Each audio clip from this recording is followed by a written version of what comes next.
Bien, tu fais, Billy et les Kamalobana et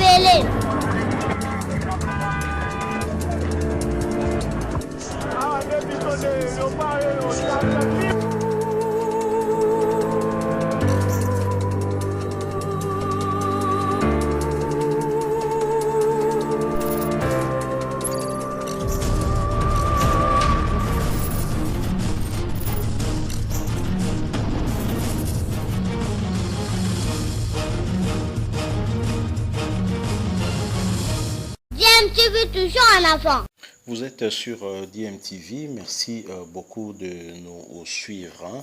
Nous sommes heureux de vous retrouver également ce jour. Je rappelle que l'actualité reste toujours dominée par cette maladie à virus Covid-19. La prévention restant le seul traitement efficace contre cette maladie, nos recommandations, c'est de continuer à respecter des mesures barrières afin de couper, de briser cette chaîne de contamination. L'actualité, c'est aussi cette affaire de Alexis Tambwe Mwamba contre la sénatrice Bijou Ogoya. Vous le savez sans doute, des propos qualifiés d'injurieux qui ont été tenus par le président du Sénat à l'endroit de cette sénatrice, des propos qui ont suscité diverses réactions dans la classe politique ou dans la population tout court. La dame qui ne voulait pas en rester là a finalement décidé de porter plainte et elle l'a fait.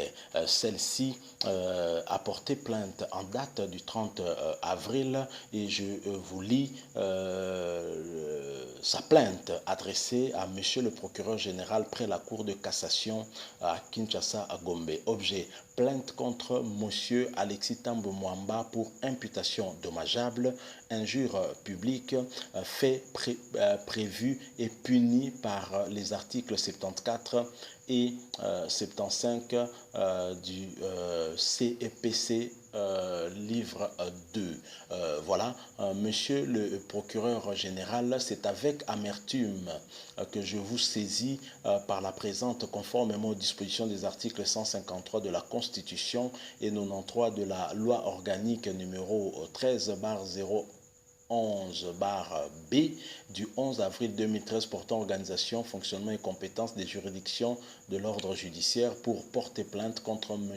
Alexis Tambwe Mwamba, président du Sénat, résident sur avenue Esbaï Villa Mwamini, numéro 18, quartier Macampagne, commune de Ngaliema, en rapport avec l'objet mieux repris en concerne. En effet, monsieur le procureur général, en ma qualité de sénatrice, usant des prérogatives que me confèrent les articles 112 de la Constitution et 195 du règlement intérieur du Sénat, entre parenthèses, une JO numéro spécial du 16 septembre 2019 par lettre référence 001-GKB-TTT-AV-2020 du 28 avril 2020 demandé au président du Sénat des éclaircissements dans la passation de marché des travaux de transformation de notre hémicycle et ses dépendances. Plutôt que de répondre à mes préoccupations devant l'Assemblée plénière, M. Alexis Tambwe, au cours de la séance plénière du jeudi 30 avril 2020, par ailleurs retransmise en direct par plusieurs médias, notamment par la radio-télévision nationale congolaise RTNC, évertué publiquement à tenir des propos diffamatoires et outrageants contre ma personne. En effet, M. Alexis Tambwe Mwamba a, après avoir ordonné l'entrée de tous les médias dans la salle de plénière, tenu des propos suivants. Collègue Goya, au moment de l'ouverture de la pré-campagne, bon là nous connaissons la suite, nous n'allons pas continuer à suivre, mais néanmoins l'information c'est que madame la sénatrice Bijou Ogoya Kitenge a effectivement porté plainte contre monsieur Alexis Tambwe Mwamba au niveau du parquet général après la cour de cassation, donc on va dire chez monsieur le procureur général après la cour de cassation à Kinshasa Gombe, et visiblement, cette dame qui n'a pas bénéficié du soutien des femmes du FCC qui ont apporté leur soutien plutôt à Alexis Thambwe Mwamba, chargeant Madame Goya Akitenge, la traitant de se victimiser alors qu'elle n'avait fait que son travail de parlementaire et que le président du Parlement n'avait pas besoin de venir raconter des choses qui n'avaient rien à voir avec cette séance plénière, ni de près ni de loin avec le Parlement. Madame Bijou Goya a quand même obtenu le soutien, un soutien des femmes comme elle. Il s'agit en tout cas du collectif Respecte-moi, ce collectif qui regroupe en fait les femmes de la société civile, les femmes étaient toutes politiques, là, ainsi que ces celles femmes qui militent pour le droit de leurs congénérés. Réunies au siège de l'association pour l'accès à la justice à Kajabombe, ces femmes de la société civile, politique et autres ont analysé minutieusement les propos du sénateur Alexis Thambwe Mwamba, président de la Chambre haute du Parlement, à l'égard de la sénatrice Bijou Goya Akitenge. Pour elle, ils sont irrévérencieux. C'est ainsi qu'elles les ont condamnés. Mémorandum du collectif Respecte-moi. Le collectif Respecte-moi, regroupant des femmes des organisations de la société civile, politique et la diaspora congolaise, ont suivi avec consternation les propos injurieux, désobligeants et sexistes tenus par le président du Sénat, Alexis Thambwe Mwamba, à l'endroit de la sénatrice Bijou Goya Akitenge lors de la séance plénière du 30 avril 2020. Le collectif condamne avec la dernière énergie les propos décriés si haut tenus par le président du Sénat, chambre des sages par excellence, qui a fait montre d'abus de pouvoir lui conféré par sa fonction. Suite à ce comportement qu'elle juge déplacé de la part du sénateur Alexis Thambwe Mwamba, le collectif Respecte-moi exige 1. Monsieur Alexis Thambwe Mwamba devra présenter des excuses publiques à la sénatrice Bijou Goya Akitenge en premier lieu et à toutes les femmes congolaises en sus. 2. Les instances judiciaires devront saisir de ce dossier afin que justice soit faite à l'endroit de la sénatrice. 3. Les sénateurs et sénatrices devront respecter strictement le règlement intérieur et de tout mettre en œuvre pour que la procédure aboutisse. De redevabilité enclenchée par la sénatrice suive son cours normal et aboutisse. Ainsi, le collectif demande au chef de l'État de veiller au respect de l'article 14, alinéa 3 de la Constitution protégeant le droit de la femme.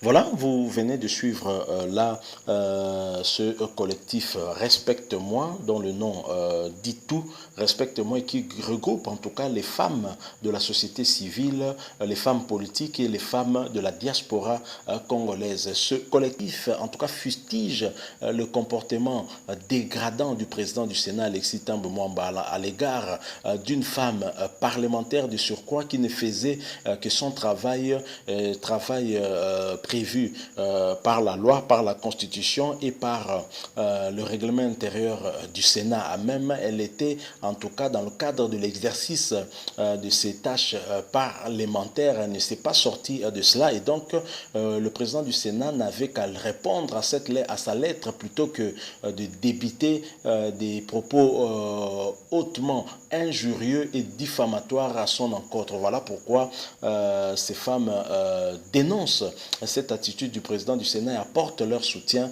à Madame Bijou Goya. Donc nous sommes en tout cas très curieux de suivre le déroulement de cette affaire. Est-ce que justice sera faite réellement? Est-ce que, puisque la Cour de cassation a compétence certainement pour entendre une personnalité comme le président du Sénat, nous attendons voir ce que sera la suite. Mais de mon point de vue, je reste perplexe.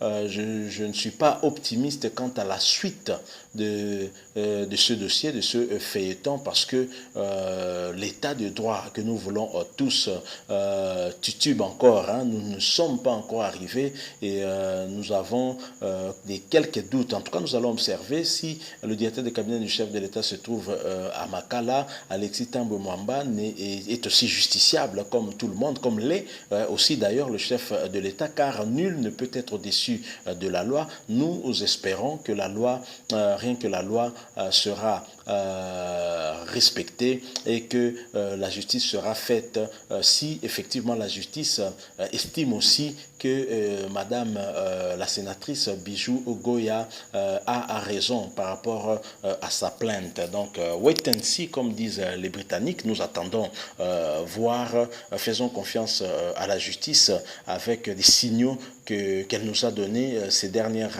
semaines. Voyons voir comment les choses vont se dérouler.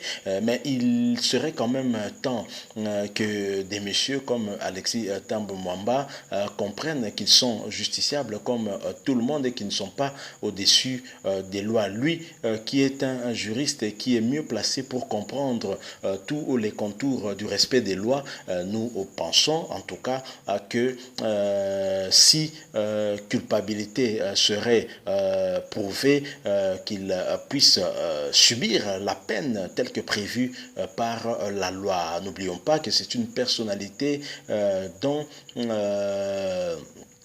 qui pourrait éventuellement remplacer le chef de l'État actuel en cas d'empêchement.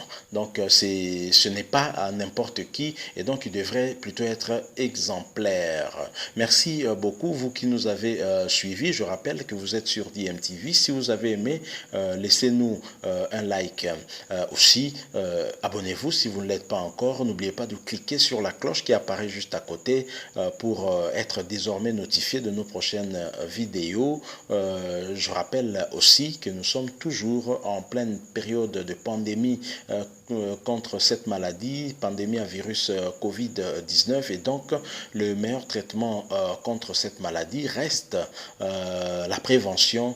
Continuons à respecter des mesures barrières. Ceci pourra nous aider à briser cette chaîne de contamination, ainsi ramener à la baisse ce nombre de cas confirmés qui continue à augmenter ici en République démocratique du Congo. DMTV était très heureux de se retrouver avec vous et vous dit au revoir.